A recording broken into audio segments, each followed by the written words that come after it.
Assalamualaikum warahmatullahi wabarakatuh. Perkenalkan, nama saya Sri Fatmawati Dwi Lestari, NIM 136 dari kelas MBS 4D. Di sini saya akan menjelaskan tentang Lembaga Keuangan Syariah non-bank Pasar Modal Syariah.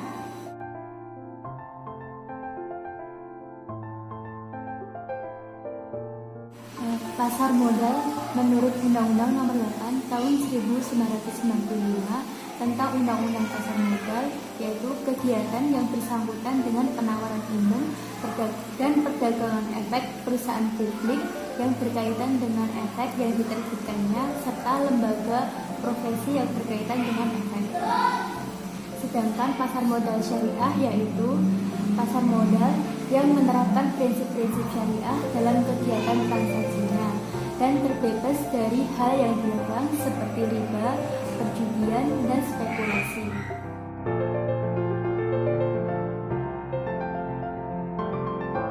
Dalam ajaran Islam, kegiatan investasi dapat dikategorikan sebagai kegiatan ekonomi yang termasuk ke dalam kegiatan muamalah.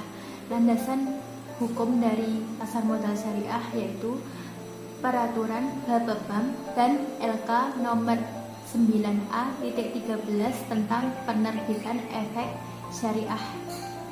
Selain itu, terdapat landasan fatwa yang diperlukan sebagai dasar untuk menetapkan prinsip-prinsip syariah yang dapat diterapkan di pasar modal syariah.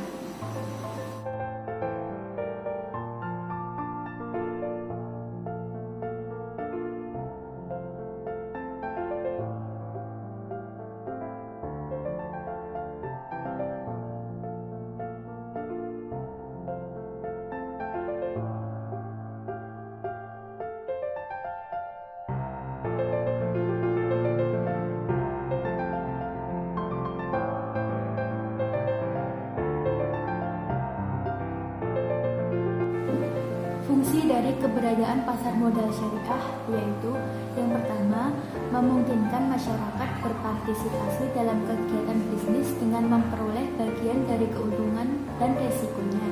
Yang kedua, memungkinkan para pemegang saham menjual sahamnya guna mendapatkan likuiditas. Yang ketiga, memungkinkan perusahaan meningkatkan modal dari luar untuk membangun dan mengembangkan lini produksinya. Yang keempat, memisahkan operasi kegiatan bisnis dan fluktuasi jangka pendek pada harga saham yang merupakan ciri umum pada pasar modal konvensional. Yang kelima, memungkinkan investasi pada ekonomi itu ditentukan oleh kinerja dalam bisnis sebagaimana yang tercermin pada harga saham.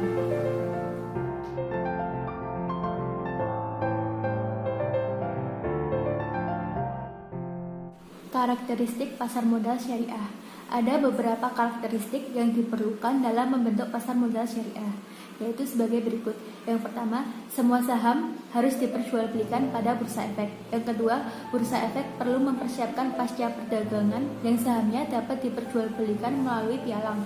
Yang ketiga, semua perusahaan yang memiliki saham yang dapat diperjualbelikan di bursa efek diminta menyampaikan informasi tentang perhitungan keuntungan dan perhitungan kerugian serta neraca keuntungan kepada Komite Manajemen Bursa Efek. Menyampaikannya itu tidak boleh lebih dari 3 bulan. Yang keempat, Komite Manajemen menerapkan harga saham tertinggi di setiap perusahaan dengan interval tidak lebih dari 3 bulan sekali. Yang kelima, saham tidak boleh diperjualbelikan dengan harga yang lebih tertinggi dari HST. Namun jika mau memperjualbelikan di bawah harga saham tertinggi, maka diperbolehkan. Yang keenam, Komite Manajemen harus memastikan bahwa semua perusahaan yang terlibat dalam bursa efek itu mengikuti standar akuntansi syariah. Yang ketujuh, perdagangan saham seharusnya hanya berlangsung dalam satu minggu periode perdagangan setelah menentukan harga saham tertinggi. Yang kedelapan, perusahaan hanya dapat menerbitkan saham baru dalam periode perdagangan dan dengan harga saham tertinggi.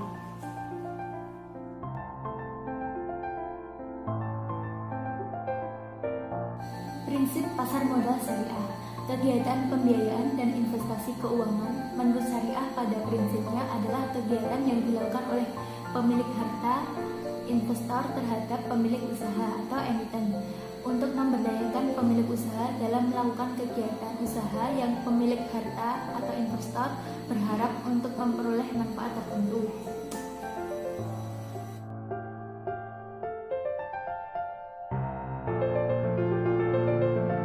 Pembiayaan dan investasi hanya dapat dilakukan pada aset atau kegiatan usaha yang halal, yang kegiatan usaha tersebut adalah spesifik dan bermanfaat sehingga dapat melakukan bagi hasil. Yang kedua, uang adalah alat bantu pertukaran nilai dan pemilik harta akan menerima bagi hasil dari manfaat yang timbul dari kegiatan usaha. Maka pembiayaan dan investasi menggunakan mata uang yang sama serta pembukuan kegiatan usaha. Yang ketiga, akad yang terjadi antara pemilik harta atau investor dengan pemilik usaha, emiten, dan tindakan maupun informasi yang diberikan pemilik usaha yang tidak boleh menimbulkan keraguan yang dapat menimbulkan kerugian.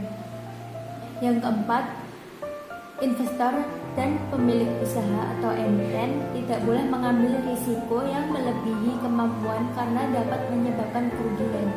Namun sebenarnya berupa kerugian yang dapat dihindari. Yang kelima, investor, emiten maupun bursa dan self-regulation organization lainnya tidak diperbolehkan melakukan hal yang dapat mengakibatkan gangguan yang disengaja atau mekanisme pasar baik dari segi penawaran supply maupun dari segi penerimaan demand.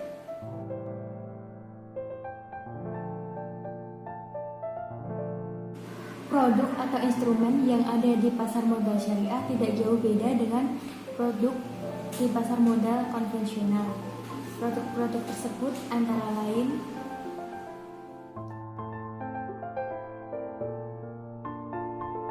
saham syariah. Saham merupakan surat berharga yang menggambarkan penyertaan modal ke dalam suatu perusahaan. Sementara dalam prinsip syariah, penyertaan modal dilakukan pada perusahaan-perusahaan yang tidak melanggar prinsip-prinsip syariah, seperti perusahaan dalam bidang perjudian, riba, atau memproduksi barang yang diharamkan, seperti bir dan lain-lain.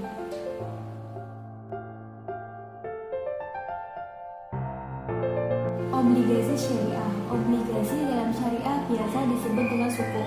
Berdasarkan fatwa Dewan Syariah Nasional nomor 32 /MUI/DSN-MU/9/2002, obligasi syariah yaitu surat berharga jangka panjang berdasarkan prinsip syariah yang dikeluarkan oleh emiten kepada pemegang obligasi syariah yang mewajibkan emiten membayar pendapatan kepada pemegang obligasi syariah berupa hasil serta membayar kembali dana obligasi pada saat jatuh tempo.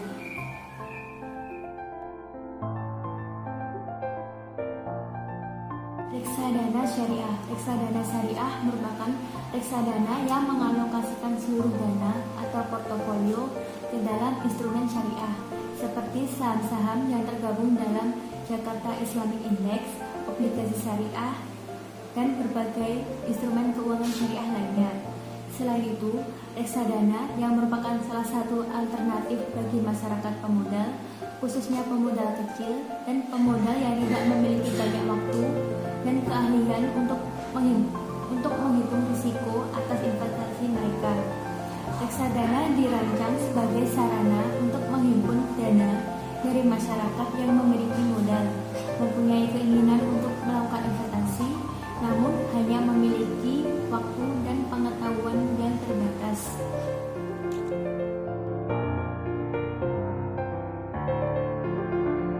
Yang keempat, efek syariah lain-lain.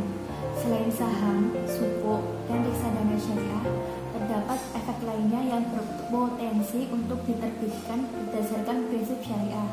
Antara lain efek beragun aset syariah, reksadana KIK yang unit penyertaannya diperdagangkan di bursa efek, exchange trade fund, dana investasi real estate, kontrak investasi kolektif, DIRE-KIK, dan surat berharga syariah negara SPSN. sekian materi yang dapat saya sampaikan di video ini. Bila ada salah kata, saya mohon maaf. Semoga video ini bisa bermanfaat bagi kita semua. Wassalamualaikum warahmatullahi wabarakatuh.